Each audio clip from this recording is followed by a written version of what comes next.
Біз нөмірі 21-ші негізгі орта мектеп ұжымы, қазақтың ұлы ғалымы, 19 ғасырдың екінші жартысында Қазақстанда туған демократтық ағартушылық мәдениеттің тұңғыш өкілдерінің бірі, шығыстанушы, тарихшы, фольклоршы, этнограф, географ, ағартушы Шоқан Шыңғысұлы Уәлихановтың атымен келешекте мектебіміз аталса деген ниеттеміз. Осы жұмысымызды жазда бос жатпай әлеуметтік жер арқылы арқау еткіміз келеді. Біздің мектепте жас сарбаздар кадет сыныптары бар. Өсіп келе жатқан жас сарбаздар халқына, еліне қалтқысыз еңбек етуге даяр.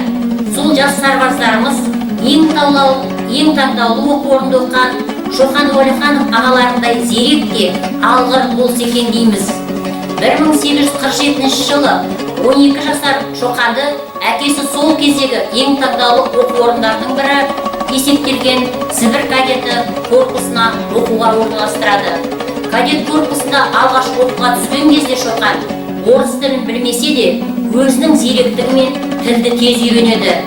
Сібір кадеті корпусында оқудың соңғы жылдарында Шоқан саналы, терең ойлы, жан-жақты, білімді, өзіндік көзқарасы қалыптасқан, туған халқының қажет-мұқтаждарын пайымдап түсіне алатын, оған барынша пайдалы қызмет өткізуге әзір екендігін танытты.